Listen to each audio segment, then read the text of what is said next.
One of the things I wanted to ask you about was not only Russ in a new home, but Bobby Wagner in LA. You got Dan Quinn in Dallas, like KJ Wright in Vegas.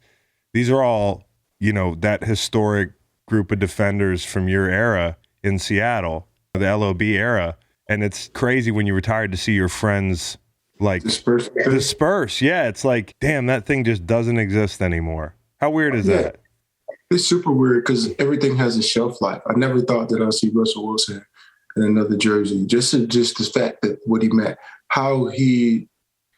to the city, just as far as like his charitable giving, his accessibility to fans, the jersey sales, being the most winningest quarterback in Seahawks history, passing, rushing, just this dominant force, just outside of sports, but just a dominant human being in that arena. So just him leaving, I don't know, I still have mixed emotions about it. Like seeing him play in Denver, like knowing how we beat the mess out of the breaks off of Denver in the Super Bowl when I had Peyton Manning a long time ago. You remember that? No, I remember. My producer Reed, who's a Broncos fan, remembers that. What's one thing you remember about that Super Bowl? Like besides the score or maybe the bad snap to start the game where you're probably thinking, I mean, I was watching at home. I'll tell you where I was watching. Let me answer the question for you first.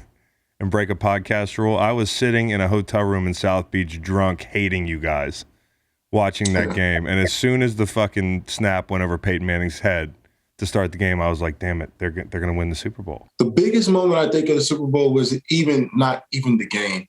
It was that we were training at the New York Giants facility, and we were in their defensive room, walking through their defensive room, and it was like, we saw what they had on the board, like what they thought success was. It was like average, give up 150 rushing yards or do this many passing yards or, like hold the team to under 21 points. And in our head, we were like, that's what the fuck y'all thinking about right here? We thinking about 0. We thinking about 20 yards rushing. We thinking about 50 yards passing.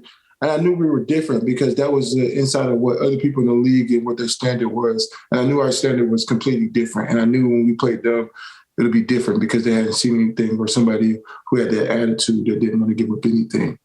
I think, but going back to what you said about Russell, it feels that I feel that P is starting over. And it's like, do you keep the player or do you keep the coach? Who's the one that's calling the shots? And sometimes I feel that the players go from back and forth and they leave and coaches leave, but I feel like Russell Wilson was just like, I don't know. I just feel like I don't see how the Seahawks can win at a high level without the quarterback. You know what I mean? Without having that type of quarterback, that type of offense, and then that type of presence on defense. I think you think about Bobby Wagner, he's equivalent to Russell Wilson when it comes to leading the defense and doing things right.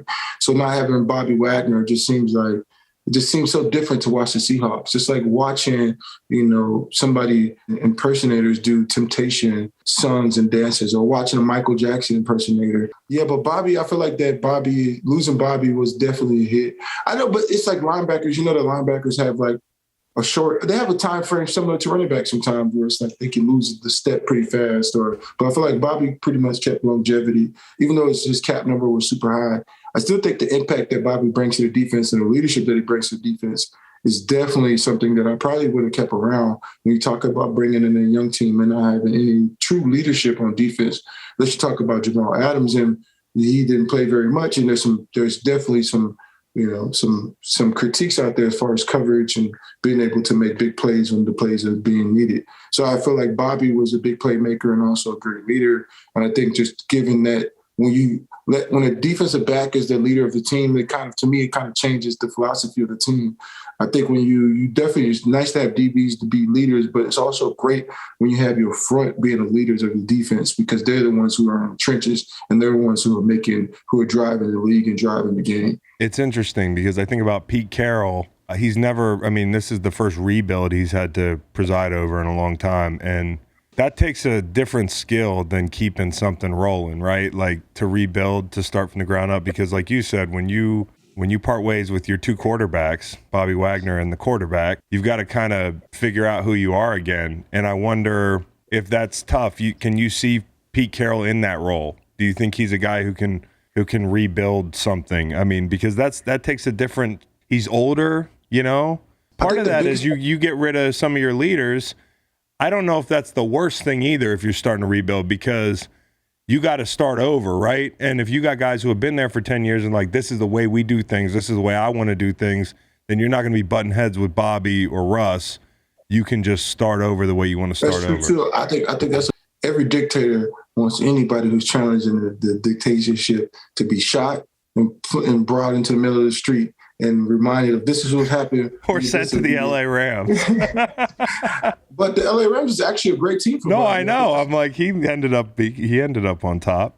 But I also think that to have a critique on the Seahawks is that they haven't had a good draft. You know, it's been a while since they have drafted a player and had them come in and make a great impact. So it's like there's been a lot of misses as far as with management, as far as drafts and trades. And to really come out, you think about the trade for Jamal Adams, there was a lot of picks. And what do you get out of it? Yeah, you got 9 sacks, but also, too, your defense isn't as good as it once was. You know, I feel like not investing in the front and the offensive line and the defense line is where I feel that the Seattle has failed over the last couple of years. So I think this is about also how do you draft and what do you draft and who's going to be an impact. I think you have DK Metcalf, you have Tyler Lockett, you know, and then outside of that, you kind of like, okay, those were the other people that you have. Rashad Penny come in, he's missed 2.5 years, but the last 4 games, he rushed for 700-something yards.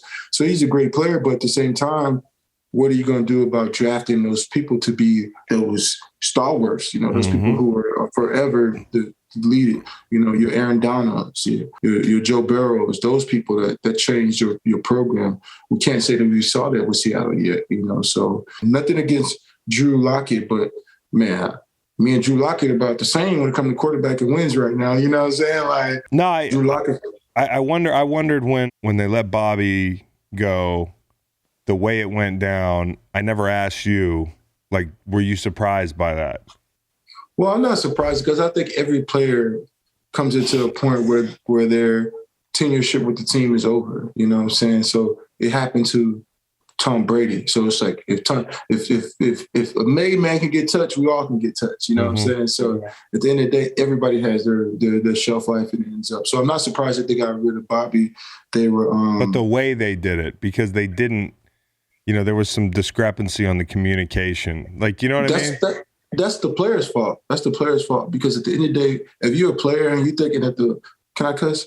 Yeah. You think that you think that the fucking organization is going to be looking out for your best interest, then you're naive and you're living in a utopia. At the end of the day, that organization doesn't owe you anything. They're not going to call you and say, hey, you're so special that we wanted to say thank you. No, they cut you just like they cut anybody else. This is the most cutthroat business on the planet, you know, where they're getting rid of people. They're doing things besides Apple and Amazon. We're like third, you know what I'm saying? Like...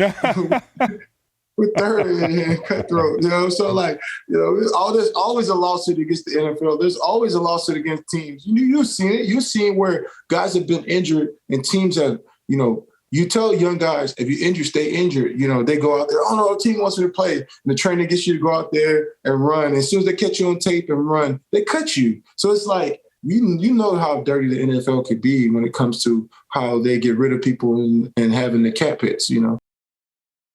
Listen to the full podcast on Spotify, Apple Podcasts, and other podcast streaming platforms. Wherever you want to get the podcast, you can get the podcast. Pretty simple.